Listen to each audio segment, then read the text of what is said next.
अस्सलामुअलैकुम dear friends, आप मेरे चैनल पर पहली बार आई हैं तो मेरे चैनल को ज़्यादा से ज़्यादा सब्सक्राइब करें, लाइक शेयर और कमेंट करें।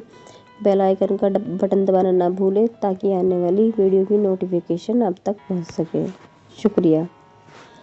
ये कहानी एक साधारण महिला की है जिसने पैसों के मोह में फंसकर संतोष और सच्चे प्यार की महत्ता सीखी।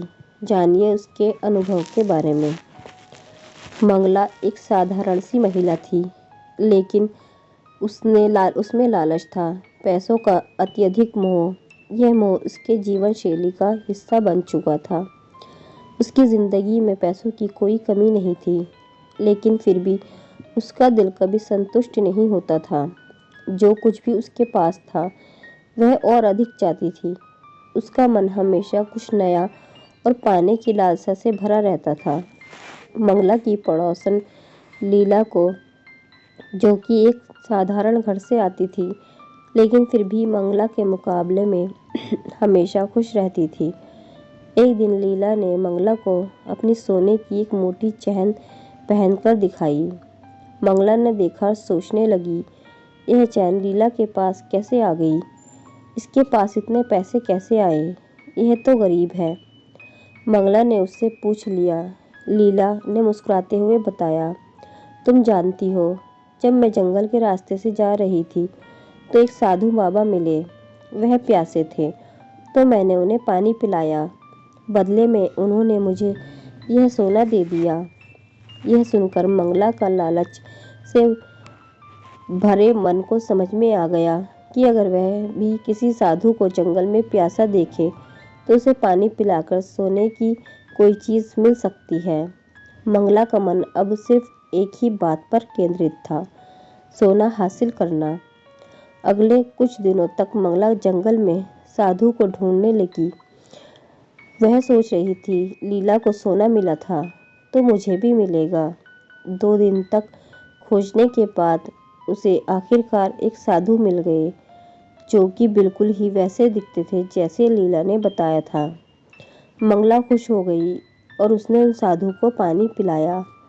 साधु ने मुस्कुराते हुए उसका आभार माना और बदले में मंगला को सोने के बड़े कंगन दे दिए। मंगला ने कंगन खुशी खुशी पहने और घर लौटने लगी, लेकिन रास्ते में चलते हुए उसके मन में लालच फिर से जागा। उसे लगा, अगर आज मैंने एक कंगन लिया है तो कल मैं 2 कंगन ले सकती हूँ। वह सोचने लगी, अगर कल मैं फिर से साधु से मिलूं और उन्हें पानी पिलाऊं तो क्या वो मुझे और सोना देंगे? यही विचार के साथ वो वापस आई। साधु ने उसे देखते ही कहा कि अब अगर तुम दोबारा हमसे मिलने आई हो तो तुम्हें जो चाहिए मिलेगा, परंतु अभी जो तुमने स्वीकार किया उसका दोगुना देना होगा। अब ज़्यादा का विचार करने लगी, मन में योजना बनाने लगी कि कैसे उनसे मनचाहा फल प्राप्त करूं। वह खुशी खुशी घर वापस पहुंची। कुछ समय बाद उसे यह पता लगा कि घर में उसके पति और बच्चे नहीं थे। रात हो गई और अगले दिन सुबह भी वे नहीं लौटे। मंगला को चिंता होने लगी। अब तक जो योजना बनाई वो धरी रह गई। उसके मन में ख्याल आया, मैं फिर से साधु से मिलकर उनसे पूछती हूँ कि मेरे पति और बच्चे कहाँ हैं। वह दौड़ते हुए उस जंगल की ओर गई जहाँ वह साधु बाबा से मिली थी। साधु अभी भी वहीं बैठकर ध्यान कर रहे थे।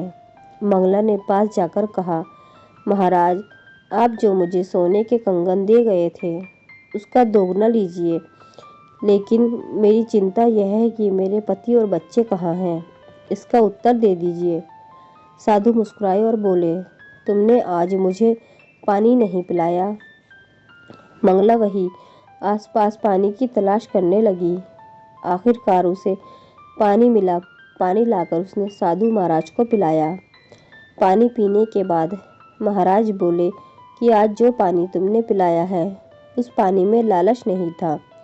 तुमने मुझे वह पानी प्रेम और चिंता से दिया था। अब जाकर देखो, तुम्हारे घर में तुम्हारे पति और बच्चे ठीक हैं। मंगला यह सुनकर भागते हुए घर लौट आई। जब वह घर पहुंची तो देखा कि उसके पति और बच्चे वहीं थे। उसके पति ने बताया, हम पास के गांव गए थे, वहां एक दोस्त से मिलने और देर हो गई थी, इसलिए वहीं रुक गए। मंगला का दिल हल्का हो गया। उसे अब समझ में आ गया था कि साधु ने उसकी आंखें खोलने के लिए यह सब किया था। अब वह समझ चुकी थी कि लालच की कोई सीमा नहीं होती और सच्ची खुशी प्रेम और संतोष में होती है, ना कि पैसों और संपत्ति में। यह अनुभव मंगला के लिए जीवन का एक अमूल्य पाठ बन गया। उसने अब कभी पैसों के मोह में नहीं फंसने का संकल्प लिया। मंगला को यह समझ में आ गया कि संसार में सबसे कीमती चीज़ है सच्चा प्यार, परिवार और संतोष। मंगला ने साधु के आशीर्वाद को समझा और अपनी जिंदगी को एक नई दिशा देने की ठान ली। अब वह अपने परिवार और दोस्तों के साथ हर छोटे से छोटे क्षण का आनंद लेने लगी और उसकी लालच धीरे धीरे समाप्त हो गई। उसे एहसास हुआ कि जीवन में अगर संतोष हो तो इंसान हर स्थिति में खुश रह सकता है। फ्रेंड्स, आपको मेरी कहानी पसंद आई है तो मेरे चैनल को सब्सक्राइब करें, लाइक शेयर और कमेंट करें। शुक्रिया। अल्लाह हाफिज़।